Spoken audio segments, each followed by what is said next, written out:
안녕하세요. 책 읽는 문학관 여운입니다. 오늘 읽어드릴 책은 현진건 작가의 사립정신병원장입니다. 타고난 낙천가로 늘 허허 웃고 다니는 친구 W.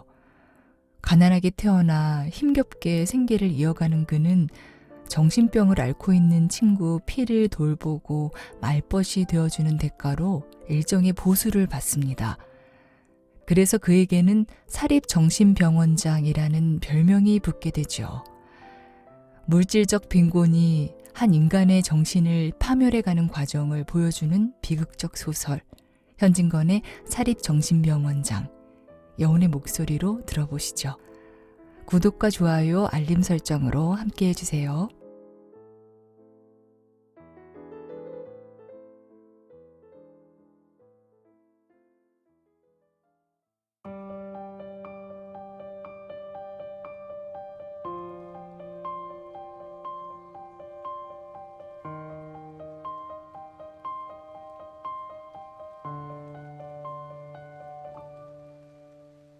사립정신병원장 현진건.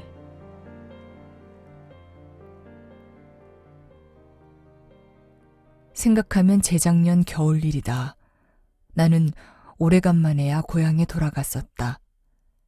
10여 호가 넘던 일갓집들이 가을바람에 나부끼는 포플러 잎보담도 더 하잘것없이 흩어진 오늘날에야 말이 고향이지 기실 쓸쓸한 타향일 따름이다.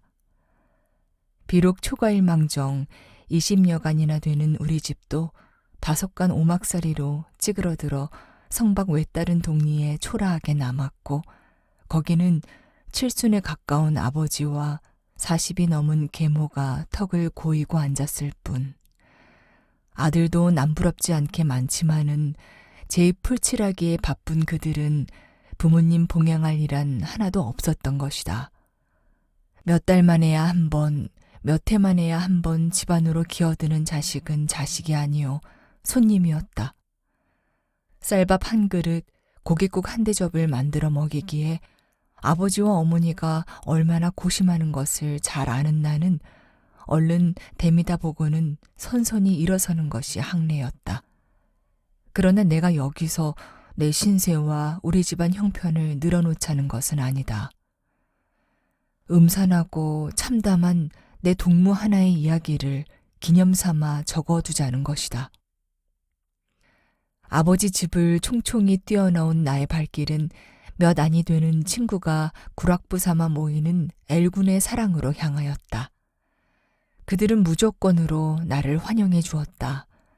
반가움, 즐거움은 이야기의 즐거움으로 옮겨갔다. 서울 형편 이야기, 글 이야기, 생각 이야기를 비롯하여 친구들의 가정에 일어난 에피소드까지 우리의 화제에 올랐다. W군이 어째 보이지 않나? 요새도 은행에 잘 다니나? 나는 그 사랑의 단골축의 하나인 W군의 소식을 물어보았다. 이번 정리통에 그나마 미역국을 먹었네. 하고 주인 되는 L군이 얼굴을 찌푸린다. 나는 그 말을 듣고 놀래었다. 이 W군으로 말하면 그야말로 헐길 할 길 없는 형편이었다. 본디 서발 막대 거칠 것 없는 가난한 집안에 태어난 그는 18살에 백부에게로 출계를 하게 되었다. 양자간 덕택으로 즉시 장가는 들 수 있었으나 사람 좋은 양부는 남의 빚 보증으로 말미암아 씩씩지 않은 시골 살림이 일조에 판들고 말았다. 그는 처가의 몸을 의탁하는 수밖에 없게 되었다. 그러나 처가 또한 넉넉지 못한 형세이다. 조반 석죽도 걸할 때가 많았다. 넉넉한 처가살이도 하기 어렵다 하거든 하물며 가난한 처가살이랴. 목으로 넘어가는 밥 하나의 두 알이 바늘과 같이 그의 창자를 찔렀으리라. 이대도록 고생이 부대끼면서도 그는 얼굴 한번 찡그리는 법이 없었다. 그는 언제든지 싱글싱글 웃었다. 그는 말 한마디를 해도 웃지 않고는 못하는 낙천가이었다. 서울에 올라와서 고학을 할 때 살을 에어내는 듯한 겨울날 속옷을 빨다가 손이 몹시 시리면 그는 벌떡 일어나 손을 쩔레쩔레 흔들며 이놈의 손가락이 벼랑간에 왜 뻣뻣해지나? 하고도 웃었다. 밥을 짓다가 연기가 눈으로 들어가면 눈물이 그렁그렁한 눈을 비비면서도 그는 히히하고 웃기를 잊지 않았다.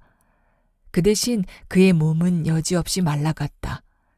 뼈하고 가죽으로만 접한 듯한 얼굴은 바늘로 찔러도 피 한 점 날 것 같지 않았다.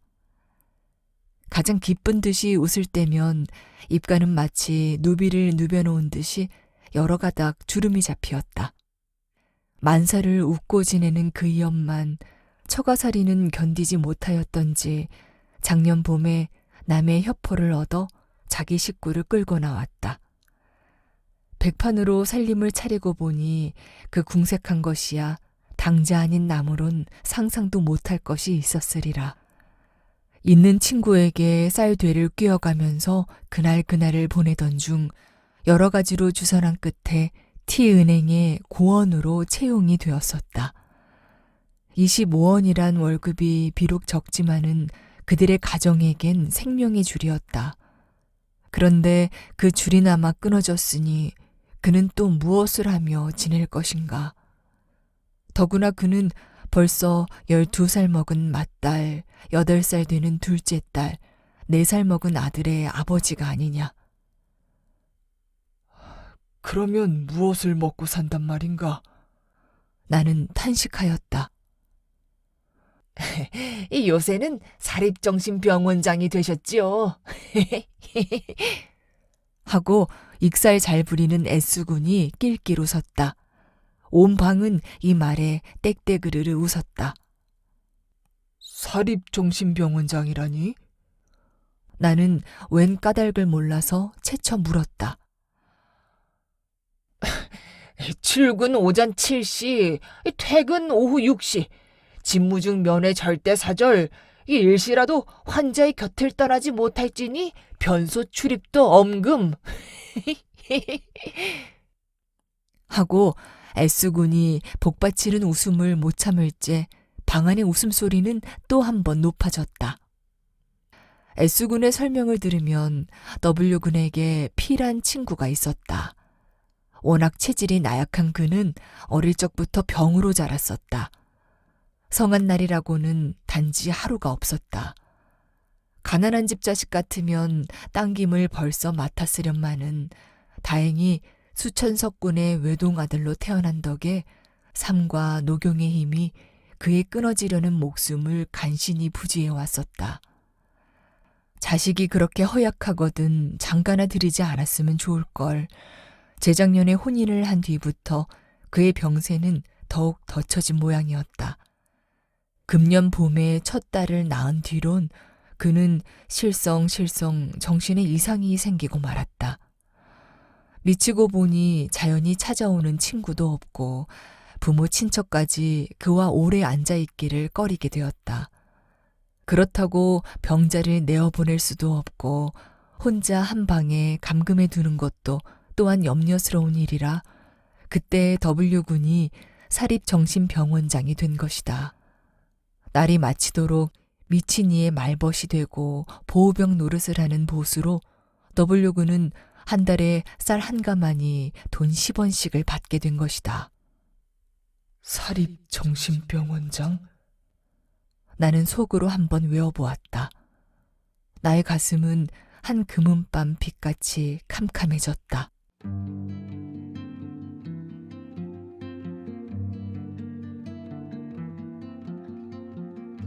그날 저녁에는 W군을 만났다. 원장 영감, 인제야 퇴근하셨습니까? 하고 S군은 또 낄낄댄다. 방 안에 다시금 웃음이 터졌다. W군은 또한 빙그레 웃었으되 그 샛노란 얼굴엔 잠깐 검은 그림자가 지내가는 듯하였다. 오늘은 별일 없었나? 친구들은 W군을 중심으로 둘러앉으며 L군이 물었다.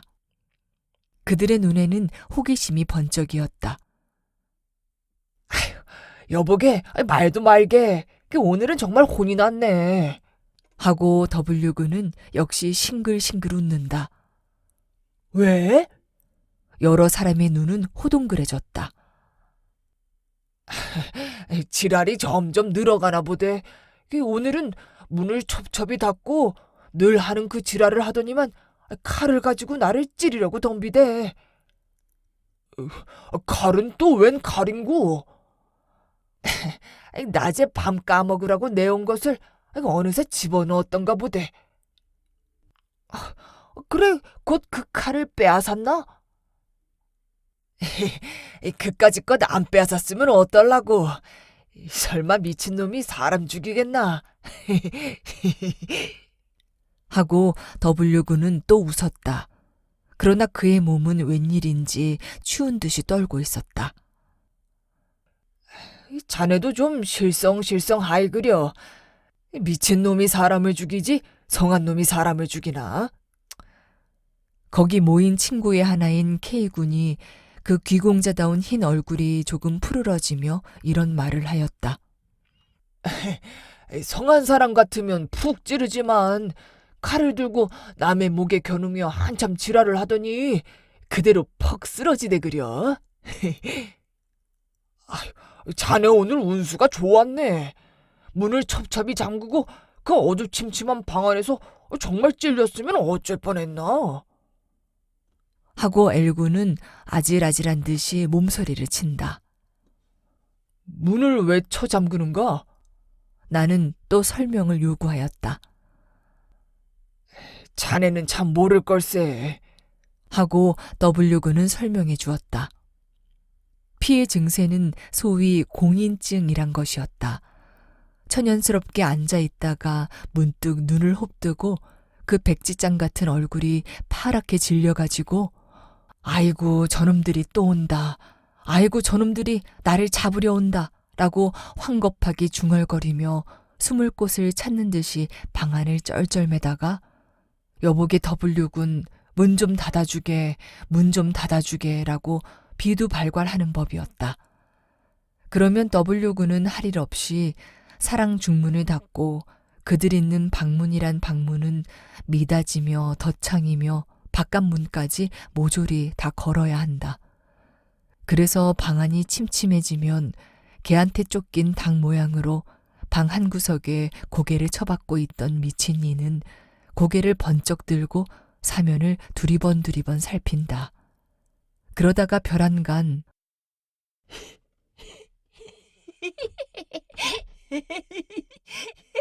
라고 마디마디 끊어진 웃음을 웃는다.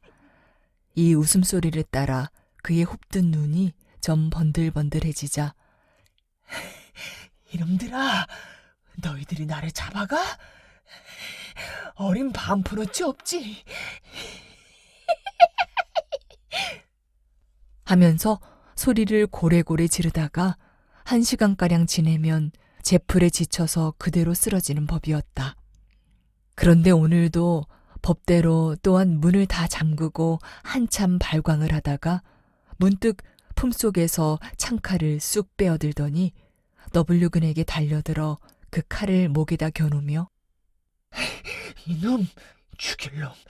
네가 나 잡으러 온 것이지? 이놈 내 칼에 죽어봐라! 하고 소리소리 지르다가 다행히 그대로 쓰러졌다고 한다. 아이고, 자네 오늘 10년 감수는 했겠네. 하고 L군이 소리를 떨어뜨린다. 글쎄, 이 원장 노릇도 못 해먹겠는걸. 하고 W군은 또 히히 웃어 보이었다. K군의 주최로 그날 밤에 우리는 해동관이란 요릿집에 가게 되었다. 일행이 거진다 외투를 걸쳤건만 W군 홀로 옥양목 겹두루막 자락을 찬바람에 날리며 가는 다리를 꼬는 듯이 하여 걸어가는 양이 눈물겨웠다.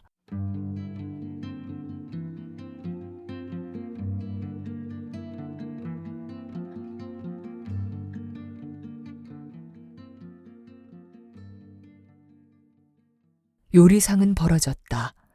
셋이나 부른 기생의 기름내와 분내가 신설로 김과 한대설이었다. 장고 소리와 가야금 가락이 서로 어우러지자 한가한고로 웅장한 단가며 멋질리고 구슬픈 육자배기가 단 입김과 함께 둥둥 떠돌았다.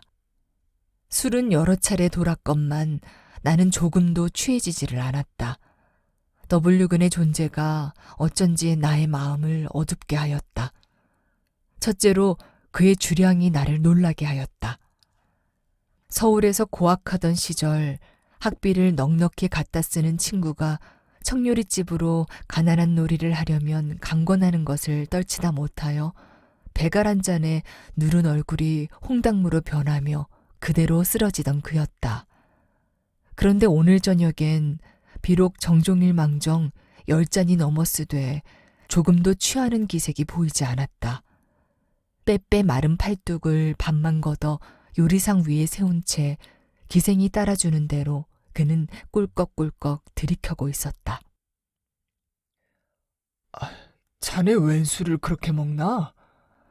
마침내 나는 W군을 향해서 의아한 듯이 물었다. 왜? 나는 술도 못 먹는 줄 알았나? 하며 W군은 또 히히 웃어 보였다. 여보게 W군, 술이 어떤 줄 알고 그런 말을 하나? 그 한동이를 지고는 못 가도 먹고는 간다네. 식전해장도 3-4발은 먹어야 견디네. S군이 도리어 내 말을 의아하게 여기는 듯이 가로채더니만 여보게 W군, 자네는 자네 말짝으로 그 눈알 만한 잔 가지고는 턱이 아니 될 터이니 곧부로 하게. 그것도 좋지. 나만 그럴 것이 있나? 우리 모두 곧보로 하세 그려. 곧보는 들어왔다. 처음에는 먹을 듯이 모두들 W군의 말에 찬동을 하더니만 곧보에 술을 붓고 보니 끔찍하던지 감히 마시려 들지 않았다. W군 홀로 제 곧보를 기울이고 말았다. 자네들도 들게 그려. 하고 한 2-번 권해보았으나 잘들 들지 않음에 저 혼자 연거푸 5잔을 들이킨다. 그는 자기의 비색한 신수와 악착한 형편을 도무지 잊은 듯하였다. 그와 반대로 모인 중에도 자기 혼자 유쾌하고 기쁜 듯하였다. 기생 하나의 장고를 메고 일어서자 앞장서서 얼씬덜씬 춤을 춘 이도 W군이었다. 꽉 잠긴 목으로 남 먼저 에라 만수를 찾은 이도 W군이었다. 놀이는 끝장날 때가 왔다. 꽹과리 소리가 사람의 귀를 찢었다.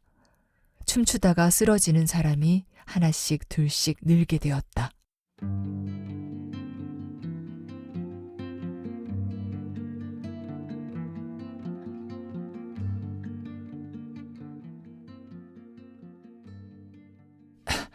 이제 그만 가세 그려. 술이 덜 취한 L군이 마침내 이런 제의를 하였다. 우리는 그 말에 찬동을 하며 외투를 떼어 입었다. 그때에도 한 팔로 요리상을 짚고 몸을 가누지 못하면서도 아직 술병을 기울이고 있던 W군은 문득 뽀이를 불러서 신문지를 가져오라 하였다. 신문지를 받아들자 그는 약식이며 떡 같은 것을 주섬주섬 싸기 시작하였다. 여보게, 창피하네. 그만두게. K군이 눈썹을 찡기며 말리었다. 어떤가?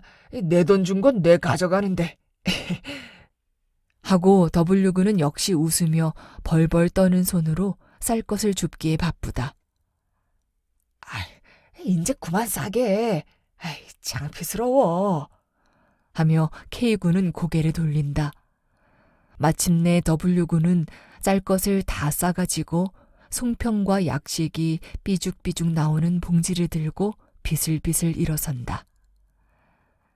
그때 K군의 단골 명옥이가 입을 삐죽거리면서 그 광경을 바라보다가 원장 영감 댁은 오늘 밤에 큰 잔치를 하겠구먼.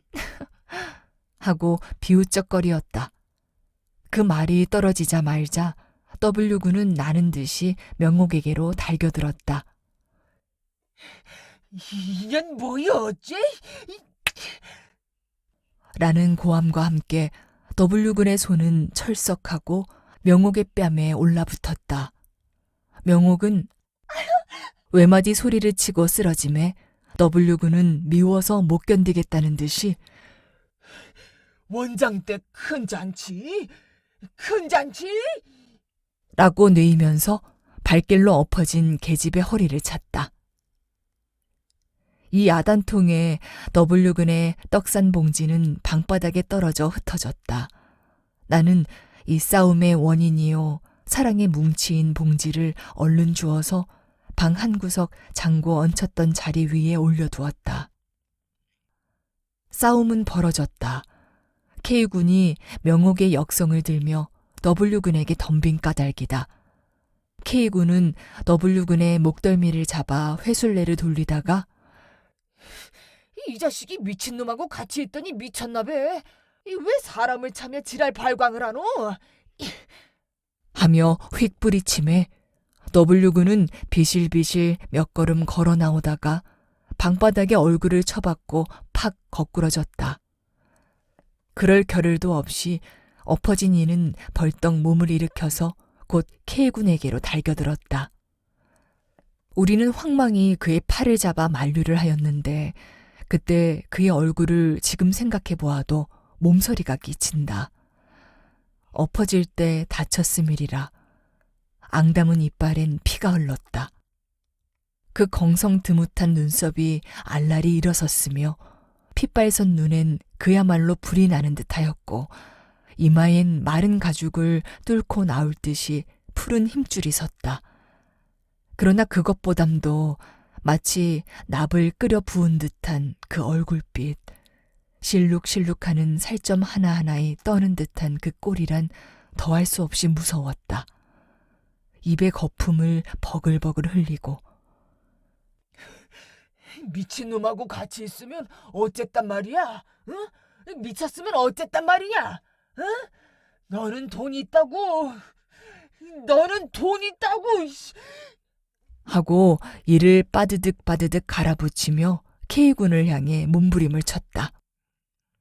순한 양 같은 이 낙천가가 비록 취중일망정 사나운 짐승같이 날뛰며 악마보담도 더 지독한 표정을 할 줄이야 누가 꿈엔들 생각하였으랴. 간신히 뜯어 말려서 먼저 K군을 보내고 L군과 S군과 나는 이 W군을 진정시켜서 얼마 만에야 그 요리집 방문을 나오려 하였다. 그때 W군은 무엇을 찾는 듯이 연애 방안을 살피다가 아까 내가 얹어둔 봉지를 발견하자 그의 눈은 이상하게 번쩍이었다. 그의 뜻을 지레짐작한 나는 얼른 그 봉지를 집음해 그는 내 손에서 그 봉지를 빼앗듯이 받아가지고 방바닥에 태기를 쳤다. 그러자 그는 헤어진 음식 위에 거꾸러져서 엉엉 울기 시작하였다. 그의 얼굴과 손은 약식 투성이가 되고 말았다. 복돌아, 약식 안 먹어도 산다. 복돌아, 송편 안 먹어도 산다. 한동안 그는 제 아들 이름을 부르며 목을 놓고 울었다. 문득 울음을 뚝 그친 그는 무엇을 노리는 듯이 제 앞을 바라보더니만 나를 향하며 여보게 칼로 푹 찔러 죽이는 것이 어떻겠나? 우리는 어리둥절하며 그의 입만 바라보았다. 아니, 그럴 일이 아니다. 그 어린 것을 칼로 찌를 거야 있나?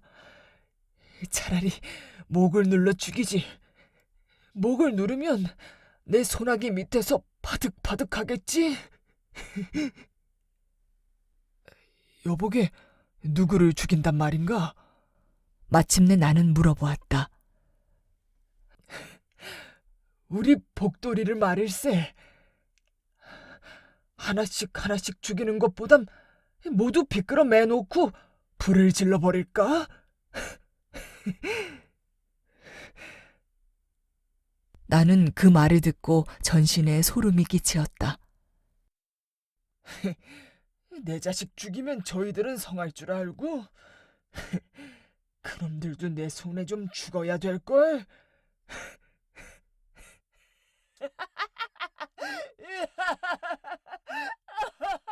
하고 벼랑간 그는 소리쳐 웃었다. S군과 W군이 바로 한 이웃에 살기 때문에 우리는 그에게 취한 일을 맡기고 돌아왔었다. 그 이튿날 S군의 말을 들은즉 W군의 집에서 악모구리 떼 같은 어른과 아이의 울음이 하도 요란하기에 자다가 말고 가보니 W군의 부인은 어떻게 맞았던지 마루에 늘어진 채 갱신도 못하고 아이 새끼는 기둥 하나에 하나씩 밧줄로 칭칭 메어두었으며 W군은 손에 성냥을 쥔 대로 마당에 쓰러져 쿨쿨 코를 골고 있었다고 한다. 그 다음날 차로 나는 서울로 올라왔다. W군은 사립정신병원의 사무가 바빠 나를 전송도 해주지 못하였다. 그런 일이 있은 후 5달가량 지냈으리라. 나는 L군으로부터 편지를 받았다. W군이 마침내 미치고 말았다. 그는 오늘 아침에 P군을 단도로 찔러 그 자리에서 죽이고 말았네. P군의 미친 칼에 죽을 뻔하던 그는 도리어 P군을 죽이고 만 것일세. 나는 이 편지를 보고 물론 놀래었으되 어쩐지 의뢰이 생길 참극이 마침내 실현되고 만 것 같았다.